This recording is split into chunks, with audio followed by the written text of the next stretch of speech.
अगर मैं आपसे ये कहूँ कि आप बिना ग्रामर सीखे इंग्लिश बोल सकते हैं, क्या बात कर रहे हैं? तो आपको शुरू में ये बिल्कुल मजाक लगेगा। लेकिन मैं आपसे बता दूं कि ये बिल्कुल सच है। आप बिना ग्रामर सीखे इंग्लिश बोल सकते हैं और बहुत अच्छी इंग्लिश बोल सकते हैं। इवन मैं आपसे ये कहती हूँ कि आप अगर ग्रामर नहीं सीखते हैं, जिस तरीके से मैं आपको बता रही हूँ वैसे इंग्लिश बोलना सीखते हैं, तो आप जल्दी बोलना सीखेंगे। डे 1 से आप बोलने लगेंगे, क्योंकि मैं आपको दे रही हूँ स्पोकन इंग्लिश के फ्रेजेस ही तो वो हैं जिससे आप डे 1 से इंग्लिश बोलना शुरू कर सकते हैं। देखिए, मैं आपको कॉन्टेक्स्ट बता दूंगी और ये बता दूंगी कि इस कॉन्टेक्स्ट में आपको कौन सा फ्रेज यूज़ करना है। बहुत ही सिंपल है। एक एग्जाम्पल देखिए, आप अपने फ्रेंड को कॉल करते हैं, आपका फ्रेंड बताता है कि उसकी तबीयत ठीक नहीं है, तो आप ऐसे में क्या बोलते हैं? यही तो बोलते हैं, जल्दी से ठीक हो जाओ। तो इंग्लिश में क्या बोलते हैं? Get well soon. तो ये एक फ्रेज है, गेट वेल सून, जो आप यूज़ करते हैं। आई एम श्योर आप यूज़ करते हैं। लेकिन क्या आपने कभी सोचा कि इसमें कौन सा ग्रामर रूल जा रहा है, किस टेंस का सेंटेंस है? नहीं सोचा ना। आपके पास ये फ्रेज था, आपको पता था कि इसे ऐसे बोला जाता है ऐसे सिचुएशन में, तो आपने बोल दिया। तो ऐसे ही आज मैं आपको 100 फ्रेजेस दे रही हूँ, 100 स्पोकन इंग्लिश फ्रेजेस, जिससे आपकी इंग्लिश का लेवल यहाँ से यहाँ हो जाएगा। तो गाइस, इस वीडियो में अगर आप एंड तक बने रहते हैं तो कमाल का चेंज देखेंगे। बस जल्दी से करते हैं शुरुआत। My name is Kanchan, you are watching me on English connection. Let's begin. The first phrase is this is a no brainer. बहुत ही इंटरेस्टिंग फ्रेज है। क्या है? This is a no brainer. मतलब क्या है? ये बहुत ही आसान है एंड आई एम श्योर कि ये बात आपको अक्सर करनी पड़ती है। कोई चीज़ बहुत आसान लगी, क्या बोलेंगे? This is a no brainer. All right, next क्या है? Can you cover me. Can you cover me, ये आप कब यूज़ करेंगे? ऑफिसेज में यूज़ कर सकते हैं। मतलब देखिए, क्या तुम मेरी जगह काम कर सकते हो? मान लीजिए कि आज आपकी तबीयत नहीं ठीक है, या फिर आपको कोई अर्जेंट टास्क मिल गया, या कोई अर्जेंट काम आ गया है, तो आपको जाना पड़ रहा है। तो आप अपने कॉलीग से क्या बोल सकते हैं? कैन यू कवर मी, क्या तुम मेरी जगह काम कर सकते हो? फिर क्या है? फॉर रियल, इसका मतलब होता है सच में। तो जब कोई चीज़ सरप्राइजिंग लगे तो आप क्या यूज़ करेंगे? For real. चलिए, नेक्स्ट क्या है? It's not rocket science. इसका मतलब होता है यह मुश्किल नहीं है। भाई, रॉकेट साइंस तो मुश्किल ही होगा, लेकिन अगर मैं बोल रही हूँ it's not rocket science, that means कि वो चीज़ बहुत आसान है। So this is a no brainer आपने यूज़ किया। उसी बात को कहने के लिए आप ऐसे भी बोल सकते हैं, इट्स नॉट रॉकेट साइंस। फिर हमारे पास लेट्स रैप इट अप। क्या? Let's wrap it up. Wrap मतलब किसी चीज़ को कवर करना। तो यहाँ पर हम क्या कह रहे हैं? ख़त्म करते हैं। कोई काम आप कर रहे हो, उसको चलो ख़त्म करते हैं, ठीक है? Let's wrap it up. फिर there you go. There you go आप कैसे बोलते हैं? कब बोलते हैं? कर लिया तुमने, किसी ने कोई काम स्टार्ट कर दिया, तो देयर यू गो। फिर है हमारे पास यू रॉक। यू रॉक का मतलब होता है तुम कमाल हो। तो किसी की तारीफ करनी हो तो आप बोल सकते हैं यू रॉक। फिर हमारे पास दैट्स स्वीट। इसका मतलब है प्यारा है। तो कोई भी चीज़ अच्छी लगी आपको तो आप बोल सकते हैं दैट्स स्वीट, ठीक है? किसी का कोई काम आपको अच्छा लगता है तो भी आप बोल सकते हैं दैट्स स्वीट। फिर है गेट ओवर इट। क्या है? गेट ओवर इट, भूल जाओ इसे। कोई बहुत ही सैड है, परेशान है, किसी बात को लेकर दुखी है, तो आप इसी तरीके से बोलते हैं ना, भूल जाओ इसे। सो जैसे कहते हैं उबर जाओ इस चीज़ से। सो गेट ओवर इट। फिर है हमारे पास सिट टाइट। सिट टाइट का मतलब होता है बस यहीं रुके रहो, ठीक है? Seat tight. सपोज कोई है कहीं पर और आपको जाना है वहाँ से और वापस आना है, तो आप कैसे बोलेंगे? सिट टाइट, बस यहीं रुके रहो। गाइस, अगर आपको वीडियो पसंद आ रही है तो वीडियो को लाइक करें। चैनल पर पहली बार विजिट कर रहे हैं या फिर अभी तक सब्सक्राइब नहीं किया तो सब्सक्राइब करके बेल आइकॉन को प्रेस करें ताकि आप एक भी वीडियो मिस ना करें। फिर है हमारे पास दैट्स लिट। इसका मतलब है ये शानदार है। जैसे आप बोलते हैं दैट्स अमेजिंग, तो उसकी जगह आप बोल सकते हैं दैट्स लिट। फिर है लकी यू। लकी यू का मतलब है तुम भाग्यशाली हो। तो अगर आपको फील होता है कि किस्मत अच्छी है किसी की, तो आप कैसे बोलेंगे? Lucky you. फिर you have lost your touch. तो यहाँ पर मतलब देखिए, अब तुम में वो बात नहीं है। मान लीजिए कोई किसी चीज़ में बहुत अच्छा था। सपोज कि आपका कोई फ्रेंड है जो हॉकी बहुत अच्छा खेलता था और अब वो अच्छा हॉकी नहीं खेल पा रहा है, तो आप कैसे बोलते हैं? You lost your touch. All right. फिर हमारे पास डोंट मिस द बोट। यहाँ बोट जो है उसका मतलब चांस से है, मौका। डोंट मिस द बोट मतलब मौका मत छोड़ो। अगर एक बार ये बोट चली गई तो दूसरी मिले ना मिले, ऐसा सेंस रखेंगे तो याद रहेगा। फिर है stop beating around the Bush. इसका मतलब होता है बात को गोल गोल घुमाना बंद करो। कोई इधर उधर की बातें किए जा रहा है, मतलब मुद्दे पर नहीं आ रहा है, वो घुमा घुमा के बात कर रहा है, तो आप बोल सकते हैं stop beating around the Bush. फिर हमारे पास टेक इट ईजी, इसका मतलब है आराम कर लो। कोई बहुत ज़्यादा स्ट्रेस ले रहा है, बहुत ज़्यादा काम कर रहा है, परेशान हो रहा है, आपको दिख रहा है, तो आप कैसे बोल सकते हैं, टेक इट ईजी, ठीक है, आराम से, आराम कर लो। फिर है ब्रिंग योर ए गेम। ये जो ए है ये आपको कब मिलता है, जब आप बहुत अच्छा करते हैं, right. So bring your A game का मतलब है अपना बेस्ट दो, जितना अच्छा कर सकते हो वो करो। फिर है टेक योर टाइम, मतलब आराम से करो। अगर आप किसी से बोलते हैं कि डिसीजन लो और वो थोड़ा सोच रहा है, तो आप कहते हैं कोई बात नहीं, टेक योर टाइम, मतलब आराम से डिसीजन ले सकते हो, पर्याप्त समय है आपके पास, ठीक है। फिर है डोंट पास द बक। इसका मतलब होता है ब्लेम किसी और पर मत डालो, मतलब किसी की गलती है और वो किसी और पर डाल रहा है, तो आप कैसे बोलेंगे, don't pass the buck. Interesting है। फिर है दे आर टू अपटाइट। इसका मतलब होता है वे बहुत सख्त हैं, दे आर टू अपटाइट। फिर है इट्स नॉट वर्थ इट। इसका मतलब है ये इसके लायक नहीं है। कोई चीज़ आप देखते हैं जो कि बहुत महंगी लग नहीं रही है, लेकिन बहुत ज़्यादा उसकी प्राइस है, ठीक है, तो उसके लिए भी बोलते हैं इट्स नॉट वर्थ इट, ठीक है, जितना इसमें दिखा रहे हैं, जितना पैसा मांग रहे हैं, इसके लायक नहीं है ये। फिर हमारे पास फिंगर्स क्रॉस्ड, जो कि आप ऐसे करके करते हैं, फिंगर्स क्रॉस्ड मतलब आशा करती हूँ कि सब अच्छा हो। जब आप अच्छा होने की आशा करते हैं तब ये बोलते हैं फिंगर्स क्रॉस करते हुए। फिर है ओ दैट एक्सप्लेन्स इट। इसका मतलब है अरे ये बात है, अब समझ में आया। सपोज कि आप ऑफिस में हैं और कोई ऑफिस में आया, किसी काम को लेकर आया, शुरू में आपको समझ नहीं आया कि वो क्यों आया है, लेकिन जब आप देखते हैं उसको कुछ करते हुए तब आपको समझ में आता है। मतलब कोई चीज़ बाद में समझ में आए, कोई रीज़न बाद में समझ में आए, तो कहते हैं ओ दैट एक्सप्लेन्स इट, ठीक है। फिर हमारे पास in no time. In no time का मतलब होता है तुरंत, ठीक है। तो मान लीजिए आप टैक्सी का वेट कर रहे हैं, या फिर आपने टैक्सी बुक की है, एक कैब बुक की है, और कोई घर पे पूछता है आपसे कि कब तक आएगी टैक्सी, तो आप बोलते हो इन नो टाइम, मतलब तुरंत आ जाएगी, बस आने ही वाली है। फिर है I am going to hit the hay. इसका मतलब होता है मैं सोने जा रही हूँ। इसे तो आप याद कर लें, ठीक है। तो मैं सोने जा रही हूँ, I am going to bed, I am going to sleep, I am going to hit the hay, I am going to hit the sack. बहुत सारे तरीके होते हैं, उनमें से एक ये भी है। फिर है I am exhausted. So exhausted मतलब वेरी टायर्ड। तो अगर कह रहे हैं मैं थक कर चूर हो गई हूँ, बहुत ज़्यादा थक गई हूँ, सो आई एम एग्जॉस्टेड बोल सकते हैं। उसके अलावा एक है आई एम बीट।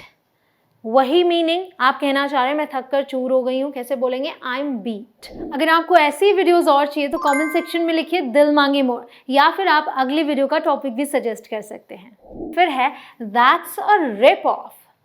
इसको मैंने लिख रखा है ये तो लुटा ही है, बिकॉज जब मैं छोटी थी तो मेरी मम्मी इसी तरीके से बोलती थी, अगर बहुत ज़्यादा पैसा मांग रहा है कोई, ठीक है, कोई शॉपकीपर, तो ये तो लुटाई है, मतलब लूट रहा है, इसकी इतनी कीमत तो है नहीं, तो इसलिए मैंने ये वर्ड लिखा है। बाकी आपके लैंग्वेज में क्या बोलते हैं वो आप कमेंट सेक्शन में लिख के मुझसे शेयर कर सकते हैं। तो कैसे बोलेंगे इंग्लिश में, दैट्स अ रिप ऑफ, ठीक है, बहुत ज़्यादा कोई प्राइस मांग रहा है किसी चीज़ की।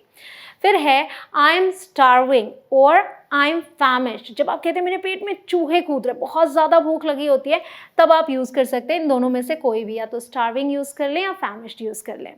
फिर है how about eating out tonight. So how about करके आप एक तरीके से आइडिया भी देते हैं और काइंड ऑफ परमिशन भी लेते हैं कि कैसा रहेगा, तुम्हें अगर ठीक लगे तो करते हैं। सो हाउ अबाउट से शुरू करेंगे। How about eating out tonight का मतलब है आज रात बाहर खाने के बारे में क्या ख्याल है। सो हाउ अबाउट से आप और भी सेंटेंसेस फॉर्म कर सकते हैं। तो ये फ्रेज याद रखिए, ये अक्सर यूज़ होता है, ईटिंग आउट टुनाइट, ठीक है। फिर हमारे पास दैट्स टेरेबल। ये तो बहुत बुरा हुआ। अगर आप कोई सैड न्यूज़ सुनते हैं तो आप बोल सकते हैं दैट्स टेरेबल। कैसे आप रिस्पॉन्ड करेंगे ये बहुत इंपॉर्टेंट होता है, क्योंकि जब आप कोई सैड न्यूज़ सुनते हैं समझ में नहीं आता कैसे रिस्पॉन्ड करें, तो ये तरीका है। फिर oh no I am so sorry, अरे नहीं मुझे दुख हुआ, ठीक है, ये भी आप यूज़ कर सकते हैं। एक ये है I am so sorry to hear that, मुझे ये सुनकर बेहद दुख हुआ। तो कोई सैड न्यूज़ है तो आप ये बोल सकते हैं, ठीक है। फिर हमारे पास यू स्क्रूड अप, मतलब तुमने सब गड़बड़ कर दिया। अगर किसी ने सब गड़बड़ कर दिया है तो आप कैसे बोलेंगे, यू स्क्रूड अप, ऑलराइट। फिर है टेल मी अबाउट इट, मुझे बताओ इस बारे में, किसी भी बारे में आपको जानना है। सो अगर आप बोलते हैं ना मुझे बताओ, tell me, and tell me about it मतलब मुझे इस बारे में बताओ, ठीक है, सिंपल है। फिर है आई अग्री 100%। आपको तो पता ही है कि 100% का क्या मतलब है, मतलब पूरी तरह से, राइट। तो जब आप कहते हैं मैं पूरी तरह से सहमत हूँ, आई एग्री 100%, ऑल राइट। फिर है हमारे पास दैट्स सो ट्रू, इसका मतलब है बिल्कुल सच है ये, दैट्स सो ट्रू। तो अगर कोई बात बिल्कुल सच है तो आप इस तरीके से बोल सकते हैं। फिर है I've never given it much thought। इसका मतलब देखिए मैंने इस बारे में कभी इतना सोचा ही नहीं। तो मान लीजिए कोई आपसे आपकी ओपिनियन पूछता है कि व्हाट डू यू से, तुम्हारा क्या कहना है इस बारे में, what's your opinion on this. तो आप बोल सकते हो I've never given it much thought। अगर आपका कोई ओपिनियन नहीं, आपको नहीं पता उस बारे में, तो ये बहुत ही अच्छा ऑप्शन है जो आप यूज़ कर सकते हैं। ये बोलेंगे तो आप एम्बैरस होने से बच सकते हैं। फिर है it was nice chatting with you. Chat का मतलब आपको पता ही है, बातचीत करना, ठीक है। So it was nice chatting with you कब यूज़ करेंगे, आपसे बात करके अच्छा लगा। जब आप किसी से बातचीत करें तो आप इस तरीके से एंड कर सकते हैं कॉन्वर्सेशन। फिर है I owe you one. I owe you one मतलब मैं ये एहसान चुकाऊंगा। तो जब आपकी कोई मदद करता है तो आप उसको ये बोल सकते हैं कि कभी मुझे मौका मिला तो मैं तुम्हारी मदद ज़रूर करूँगा। तो एक तरीके से ये मदद या ये जो तुमने मुझ पर एहसान किया, ये उधार रहा मुझ पर, मैं चुकाऊँगा, वो सेंस आता है जब आप बोलते हैं आई ओ यू वन। फिर है that's so kind of you, मतलब यह तो आपकी उदारता है। तो किसी ने आपकी मदद की, सपोज आप जा रहे हैं, दोनों हाथ में आपके बैग्स हैं, कोई कैरी बैग्स, आपने कुछ भी ले रखा है, दरवाज़ा नहीं खोल पा रहे, कोई आपकी मदद कर देता है दरवाज़ा खोल के, तो आप बोल सकते हैं that's so kind of you. अगर आपने अभी तक मेरे इंस्टा पेज को फॉलो नहीं किया तो अभी फॉलो करें। मेरी इंस्टा आईडी है English connection by Kanchan. Now we have how's life, मतलब ज़िंदगी कैसी चल रही है। आप किसी से पूछते हैं ना how are you, the same way आप ये भी पूछ सकते हैं हाउस लाइफ, ज़िंदगी कैसी चल रही है। फिर प्रीटी गुड, बहुत बढ़िया, ये जवाब दिया जा सकता है। फिर हमारे पास आई कुड बी बेटर। जब आपसे कोई पूछता है हाउ आर यू, तो हर बार ज़रूरी नहीं है कि आप बिल्कुल ठीक हो। कई बार ऐसा फील होता है कि आप और बेटर हो सकते हैं, लाइक और बेटर फील कर सकते हैं।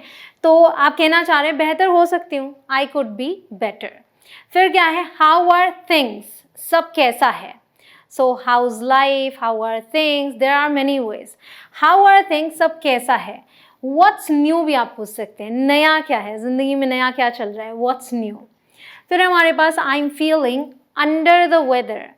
आई am feeling under the weather का मतलब होता है मेरी तबीयत ठीक नहीं लग रही है, तो मेरी तबीयत थोड़ी ख़राब है कहना है I am feeling under the weather बोलें।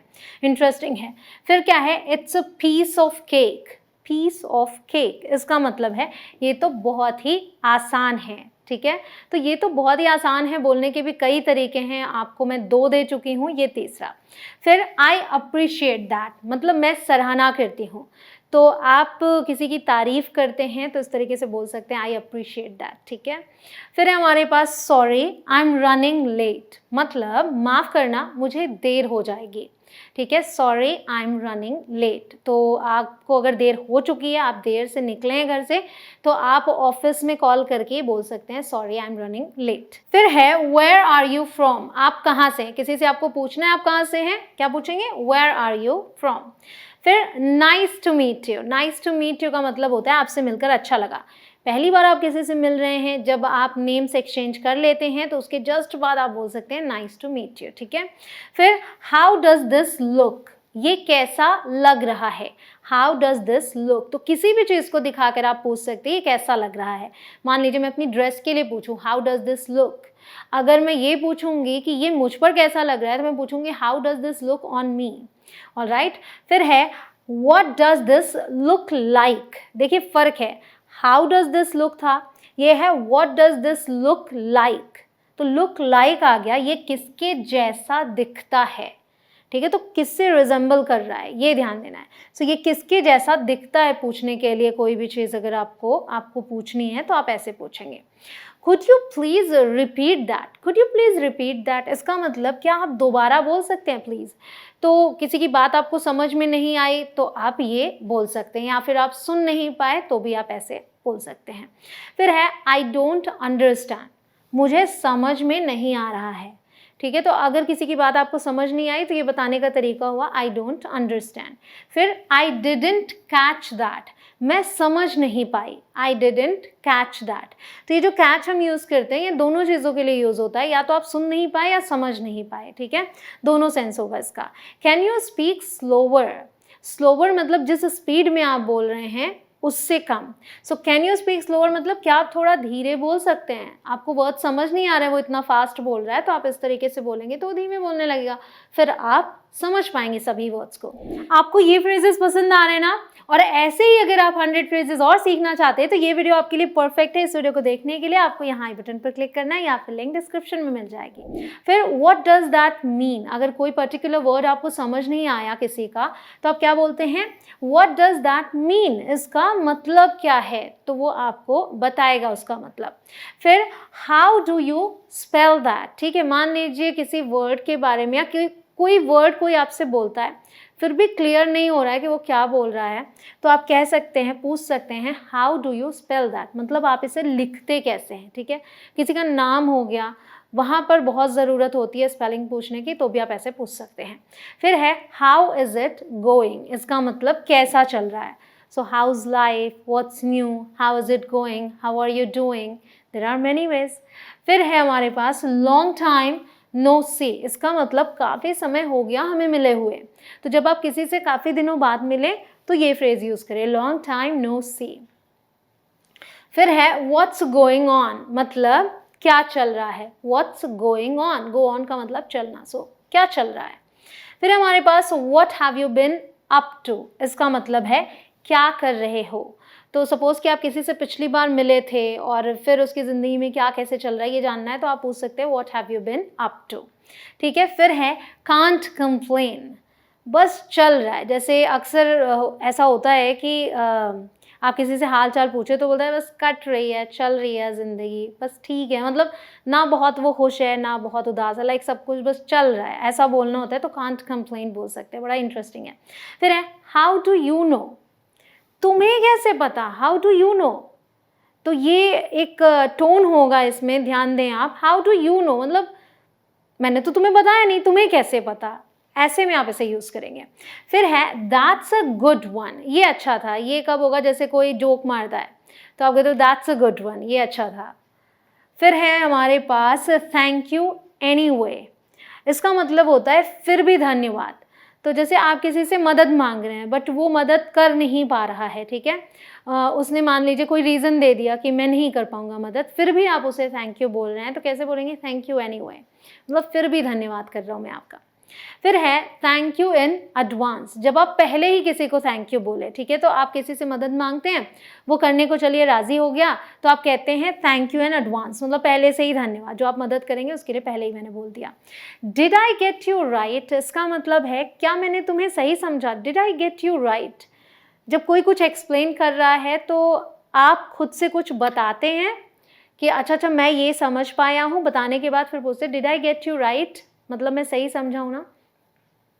फिर है don't take it to heart, heart मतलब दिल, don't take it to heart मतलब दिल पे मत लो। तो आपके मुंह से बात निकल गई कुछ, आपको लगता है उसे बुरा ना लग जाए, तो भी आप बोल सकते हैं don't take it to heart, ठीक है। या फिर किसी और की बात पर सामने वाला परेशान है तो भी आप बोल सकते हैं कि दिल पर मत लो, हो जाएगा, सब ठीक हो जाएगा।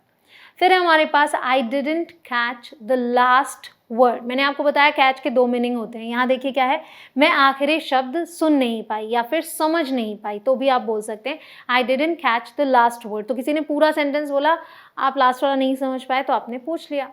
फिर है सॉरी आई वॉजंट लिसनिंग, तो कई बार क्या होता है कि आप बैठे बैठे कहीं खो जाते हैं, आपका ध्यान नहीं रहता, तो अगर एक्सप्लेनेशन के लिए सामने से आया कि भाई एक्सप्लेन करो आपने क्या समझा, तो आप बोल सकते हो सॉरी आई वॉजंट लिसनिंग, ठीक है, माफ़ करना मैं सुन नहीं रही थी, ताकि वो फिर से रिपीट करे। फिर हमारे पास इट डजेंट मैटर, मतलब इससे फ़र्क नहीं पड़ता, इट डजेंट मैटर, तो जब ये बोलना हो तो आप इसे यूज़ करेंगे। फिर है हमारे पास नो वरीज, मतलब कोई बात नहीं, ठीक है, टेंशन ना लो, नो वरीज। फिर है हमारे पास थिंग्स हैपन, जैसे कहते हैं ना हो जाती हैं चीज़ें, टेंशन ना लो, तो वहाँ पर ये आप यूज़ करेंगे नो वरीज, थिंग्स हैपन, दोनों को जोड़ सकते हैं आप। Now we have sorry to bother you, bother मतलब परेशान करना, तो आप किसी को टोकने जा रहे हैं तो भी आप बोल सकते हैं सॉरी टू बॉदर यू, तुम्हें परेशान करने के लिए माफ़ी चाहती हूँ, could you please help me with that, ठीक है, आगे आप कोई बात जोड़ सकते हैं। फिर है I'll be with you in a minute, मतलब मैं 1 मिनट में होंगी आपके साथ। तो आप जहाँ जा रहे हैं वहाँ पर जो व्यक्ति है उससे आप फ़ोन पर बात कर रहे हैं, तो आप ये बोलेंगे जब आप 1 ही मिनट में पहुँचने वाले हैं वहाँ पे, ठीक है। फिर क्या है हमारे पास, I'd better be going, इसका मतलब है मुझे चलना चाहिए। तो क्या सही है मेरे लिए कि मुझे निकलना चाहिए, अब मुझे चलना चाहिए, I'd better be going। फिर है I'll text you, बड़ा ही इंपॉर्टेंट है, इसका मतलब है मैं तुम्हें मैसेज कर दूंगी, I'll text you। फिर है हमारे पास where were we, इसका मतलब हम कहाँ थे। तो जैसे अभी मैं आपसे बात कर रही हूँ, फिर मान लीजिए कोई और आ जाता है, उससे मैं बात करने लगती हूँ, तो हमारी जो कॉन्वर्सेशन हो रही थी वो बीच में रुक गई। तो अब जब उससे मैं बात कर चुकी तो मैं वापस आती हूँ, मैं भूल गई कि मैं क्या बात कर रही थी। तो क्या बोलूँगी मैं, Where were we, हम कहाँ थे, ताकि वहीं से बात को फिर से उठा लें, ठीक है। फिर हमारे पास गुड फॉर यू, तुम्हारे लिए अच्छा है। इसके 2 सेंस होते हैं, टोन पर डिपेंड करता है। अगर गुड फॉर यू आप अच्छे से बोलते हैं, दैट मीन्स कि तुम्हारे लिए अच्छा है। और अगर किसी के साथ कुछ बुरा हो जाता है तब आप ऐसे बोलते हैं गुड फॉर यू, तो मतलब तुम्हारे लिए यही अच्छा है, तुम इसी के लायक हो, ऐसा सेंस होता है। तो ध्यान दें बोलते वक्त। फिर हमारे पास आई फ्रीक्ड आउट, इसका मतलब है मैं डर गई, आई फ्रीक्ड आउट। फिर है you got to be kidding me, इसका मतलब है तुम पक्का मजाक कर रहे हो, you got to be kidding me, ये तो सच हो ही नहीं सकता, ठीक है, ऐसे सेंस में आप यूज़ करेंगे। फिर है you are driving me nuts, इसका मतलब है तुम मेरा दिमाग ख़राब कर रहे हो। तो कोई बहुत ज़्यादा अनॉय कर रहा है आपको, परेशान हो रहे हैं आप, तो बोलते हैं you are driving me nuts, ठीक है, तब आप इसे यूज़ करें। फिर है स्टेप अप योर गेम, इसका मतलब है अपने काम को बेहतर करो। तो अगर आप ऑफिस में हैं और जो आपके एम्प्लॉयज़ हैं वो अच्छा काम नहीं कर रहे हैं, तो आप उनको ये वार्निंग दे सकते हैं स्टेप अप योर गेम, ठीक है, अदरवाइज़ आपको निकाल दिया जाएगा। फिर है हमारे पास come on you can do it, come on, ये जो कम ऑन है ये एनकरेज करता है, come on you can do it, सो करो, तुम कर सकते हो। जब किसी को आप एनकरेज करें तो बोल लें। फिर हमारे पास पुल योर सेल्फ टुगेदर, मतलब हिम्मत रखो। कोई बहुत ज़्यादा परेशान हो रहा है, दुखी हो रहा है, मान लीजिए उसका कुछ लॉस हुआ है, वो बहुत ज़्यादा डिप्रेस्ड है, तो आप कैसे बोलते हैं, पुल योर सेल्फ टुगेदर, हिम्मत रखो। फिर हमारे पास keep up the good work, इसका मतलब होता है ऐसे ही करते रहो। तो जो भी काम आप कर रहे हो बहुत अच्छा कर रहे हो, ऐसे ही करते रहो, ये कहने के लिए keep up the good work, ये मैं अक्सर बोलती हूँ। And I would say keep up the good work, जिस तरीके से आप इस वीडियो को देख रहे हैं, तैयारी कर रहे हैं, इंग्लिश बोलने की कोशिश कर रहे हैं, वो बहुत सही है, keep up the good work. फिर हमारे पास चीयर अप, चीयर अप का मतलब होता है खुश हो जाओ, सो चीयर अप, कोई सैड है तो आप बोलिए चीयर अप, ठीक है। It's not the end of the world, इसका मतलब है दुनिया खत्म नहीं हो रही है, बहुत सारे ऑप्शंस मिलेंगे ज़िंदगी में आगे। तो जब कोई हताश हो रहा है, परेशान हो रहा है कि अब मैं क्या करूं, मान लीजिए किसी का सब कुछ लुट गया है, ठीक है, तो आप उसको कैसे समझाते हैं, it's not the end of the world, ठीक है बहुत बुरा हुआ है तुम्हारे साथ, मैं समझ रही हूँ, बट ऐसा नहीं है कि दुनिया ख़त्म हो रही है, बहुत सारे चांसेस मिलेंगे, मौके आएंगे, ठीक है। तो आप इस तरीके से किसी को एनकरेज कर सकते हैं ये बोल के, it's not the end of the world. फिर है नॉट अ बिट, इसका मतलब होता है बिल्कुल भी नहीं, नॉट अ बिट, जैसे आप बोलते हैं नॉट एट ऑल, तो सेम में not a bit. Now we have there is no room for doubt, इसका मतलब है शक की कोई गुंजाइश ही नहीं है। आपको अपने फ्रेंड पर बिल्कुल शक नहीं है, बट कोई तीसरा व्यक्ति आकर उसके बारे में कुछ बोलता है तो आप बोलते हो there is no room for doubt, ठीक है। फिर है you should go the extra mile, इसका मतलब है तुम्हें थोड़ा और करना चाहिए। तो किसी भी गोल को अचीव करने के लिए जितनी भी चीज़ें होती हैं वो सब कुछ अगर किसी ने कर लिया है बट स्टिल वो गोल अचीव नहीं हुआ है, तो आप उसको बोल सकते हो you should go the extra mile, मतलब तुम्हें थोड़ा और करना चाहिए, कुछ स्पेशल एफर्ट करना चाहिए उसे पाने के लिए। फिर है यू सोल्ड मी, इसका मतलब है तुमने मुझे मना ही लिया। तो अगर आप किसी चीज़ के लिए मान नहीं रहे थे बट किसी ने आपको मना ही लिया, तो आप कैसे बोलेंगे, यू सोल्ड मी। ऑलराइट, फिर हमारे पास लास्ट वाला टेक केयर। टेक केयर का मतलब होता है ख्याल रखना, अपना ध्यान रखना। तो ये आप किसी से भी बोल सकते हैं, टेक केयर, ध्यान रखना, अलविदा लेते वक्त मतलब जाते वक्त। आई होप आपको सारे फ्रेजेस पसंद आए हों। अब जल्दी से इस वीडियो को अपने फ्रेंड्स के साथ शेयर कर दीजिए ताकि वो भी सीख सके। मिलती हूँ आपसे अगले लेसन में, आप करते रहें प्रैक्टिस। जय हिंद।